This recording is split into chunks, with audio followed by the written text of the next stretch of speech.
Hello. Oh, I always forget where to look.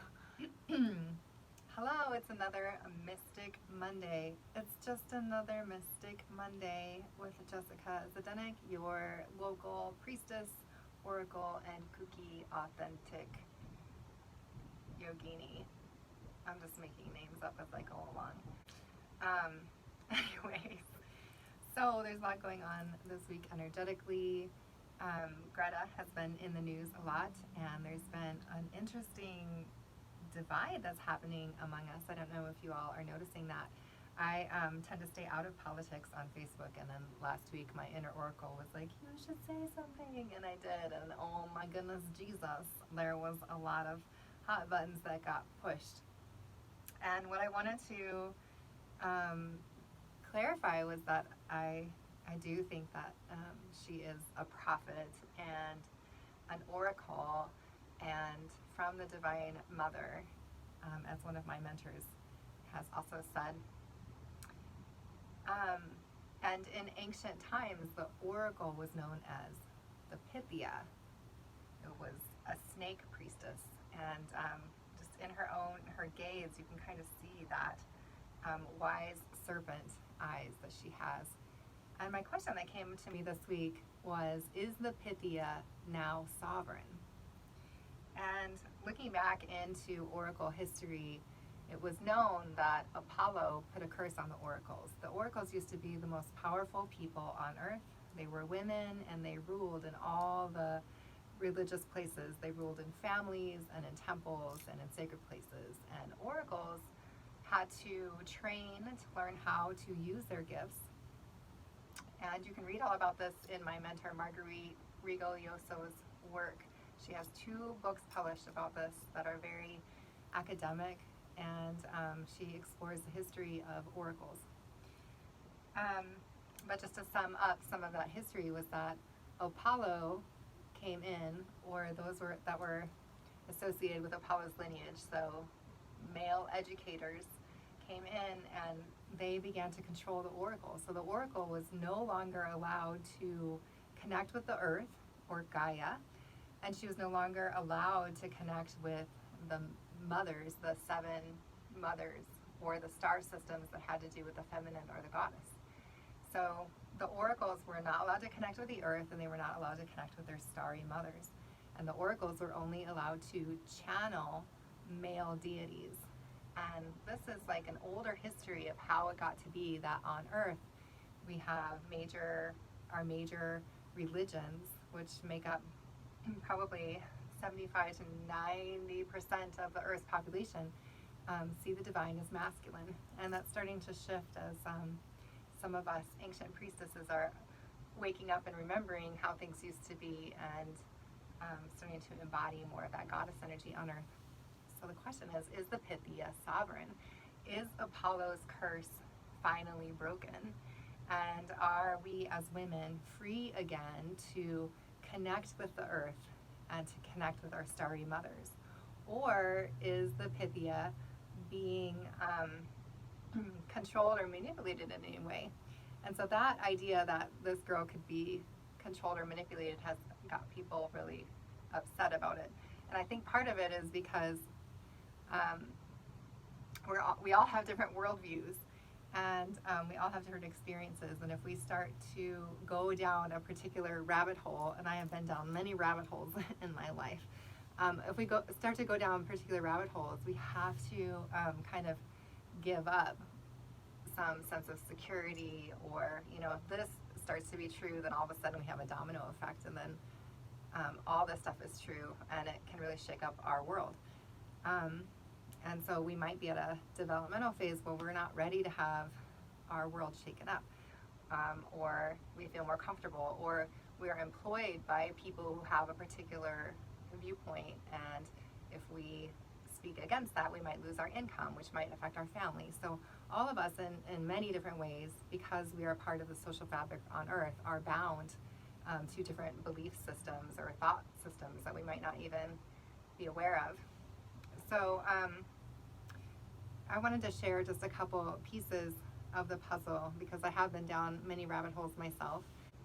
I wanted to share a little bit about some of those puzzle pieces that I carry also as a person who has worked really hard to not be beholden to anybody, to be able to speak my truth without fearing that I am being unorthodox. And that was one major reason why, after going to seminary and considering becoming a pastor myself, why I couldn't agree to make the vows, because my spirit, my soul longed to talk about and to explore the goddess. And I don't think anyone would hire me as a pastor to preach about the goddess every Sunday, because in some ways Apollo's curse still stands. And the Episcopal Church just recently made it a law that they're not going to use any masculine terms for the name of God anymore, as a way of kind of rectifying the way in which these masculine ideas of the divine have impacted us. And I did write about some of that in my memoir, Detoxing God. And I was actually shocked that they went this way, because I feel like it's like two wrongs don't make a right.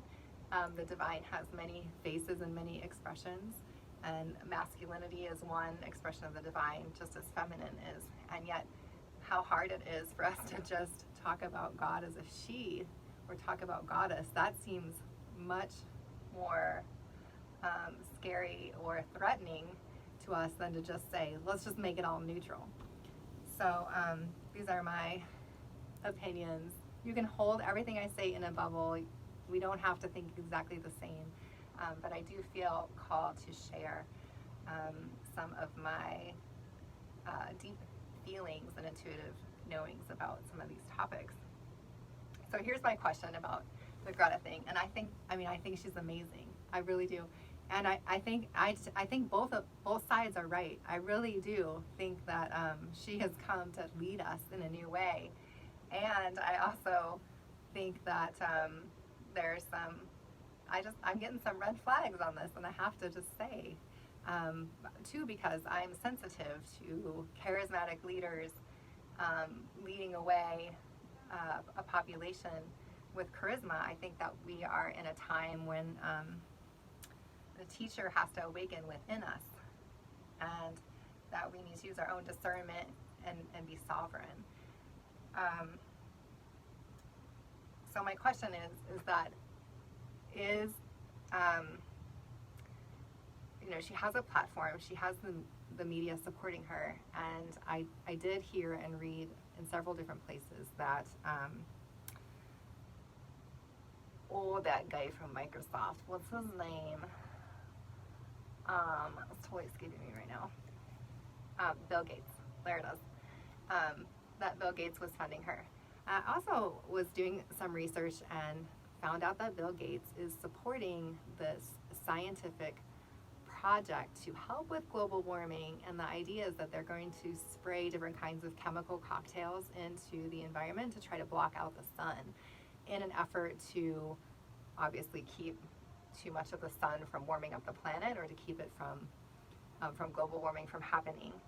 And as someone who tries to be as natural as possible, it concerns me that there are these different think tanks run by I don't know who, putting I don't know what in the environment, and chemical companies that are making a profit on people being sick, putting questionable stuff in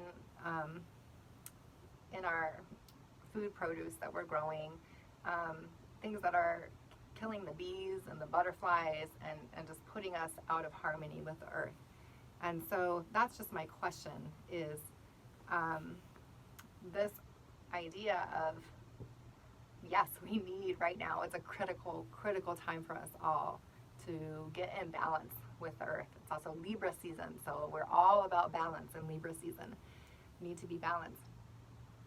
But the question is, what is the right way to be balanced? Are we going to engineer this and force these chemical cocktails into the environment that may cause, we don't know what these experiments might cause. Will they cause harm to humanity? Will they cause harm to the food chain? We don't know, and some of this stuff is being done without our awareness that it's being done. I also think, though, that humanity is at this breakthrough moment where we're about to discover the technologies that we do have to control an environment, or what it means to create something that is contained. And I also think that that understanding is linked to something that we don't fully understand yet, and that is the womb. And so when the womb is free of trauma, when women's wombs are free of trauma, when women are connected, we naturally create a balanced environment on Earth. And we don't need all of these man-made chemical cocktails, or this controlling of our bodies or our womb, or this traumatization, in order to create this balance. That if we would simply honor the feminine in all of the ways that she's rising, honor the cycles, and Earth has cycles, Earth has climate cycles. I'm curious, what do the indigenous people of the Earth, what do those teachers say about how we need to care for the Earth? Or are we just kind of handing over to science experiments? People have a lot of money, people who may not actually want to save the Earth. I don't know. Those are just my questions, is what is the best way for this to happen? And how do we find balance in a way where we're kind of breaking the control programs over the Earth, and where the feminine is truly sovereign, where the womb is truly sovereign, where we as human beings are no longer forbidden to connect to the Earth, or to connect to our starry divine mothers. So that's my oracling and wondering and hunch sharing for the evening. I hope that we can all continue to look within during this time and find balance in ourselves, self-love within. And the more that we can practice staying calm, practice not being triggered by what we're hearing and seeing, and practice having compassion for one another, where we can really listen to what's happening, really listen to people's stories, and listen with love, so that we're not being divided against one another, and that we're not quick to stereotype one another, because I love everyone, even if you annoy me. That's true. Okay, so just a little bit of astrology for the evening. I drew up a chart. You can see there's this beautiful blue triangle in the chart right now. This is the whole sign astrology. This is what I've been learning from my teacher Lalita Karoli in her online courses, and her work, and the work that Demetra George has been doing in uncovering whole sign astrology, which is an ancient Greco-Roman way of understanding the stars that's been hidden for a while, and it's now just kind of coming back into our awareness. So in whole sign astrology, we're looking at these 12 major constellations and how they impact the human family, and the ways in which this light is teaching us or revealing different patterns to us. And right now there is a trine between Neptune, the god of the sea, Poseidon. This planet, he also has to do with mystery, the mystic, and it's conjunct, meaning it's exactly hanging out with Black Moon Lilith, who is considered to be the great mother. She's actually a void in the sky, like a black hole or a yoni. And so these two have been coming close together for a while, and now they're exactly conjunct. And so the way I would see this is the great mother is drawing into the depths of her darkness the illusions, to the point where we are stripping away the things that are not working. And the way we talk about this in yoga is, it's not this, it's not that. Neti neti. Not this, not that, it's not that. And this way it's kind of removing attachments of letting things being stripped away from us, or stripping away anything that we're clinging to so that we can see really what's going on. Kind of like fake news. It's not that news, it's not that news, that's not real, that's not real, right? Like everything seems not real right now. So that is Neptune and the Great Mother together. And the way I see it too is like we're being pulled into this cosmic void. And though it may feel like there's so much tension and there's talk about destruction of the earth, as a woman who's given birth, and other women can attest to this, that right before the baby comes, you often feel like you're going to die. And instead what happens is new life.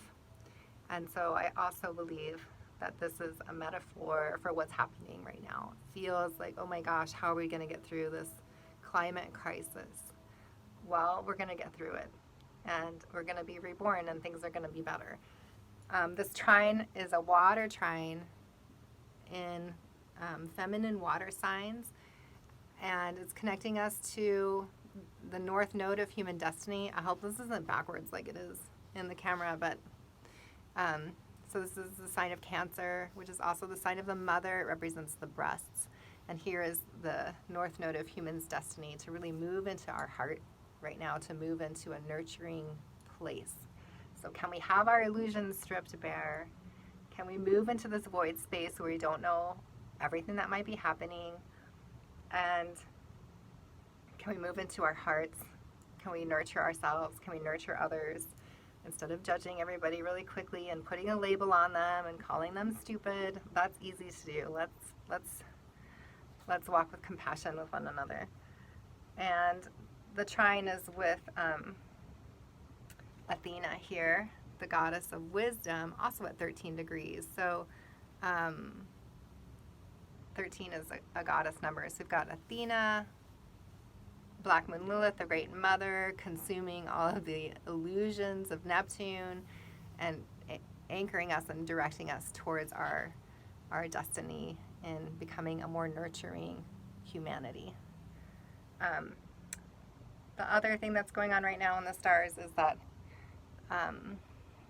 Venus is here in Libra at 20 degrees, and she's making an exact square with Pluto, god of the underworld. So I recently just had Venus cross my Pluto, and it did feel like the goddess of beauty and love was in the underworld, and I'm just coming out of like 15 days of being sick, not that I'm counting or anything. So just know that those tensions are there in the stars this week, and that all things, I believe, are calling us to be authentic, to continue to use our inner discernment, and to continue to make the best choices that we can make with the information that we've been given, to be sovereign beings, and to just live in love.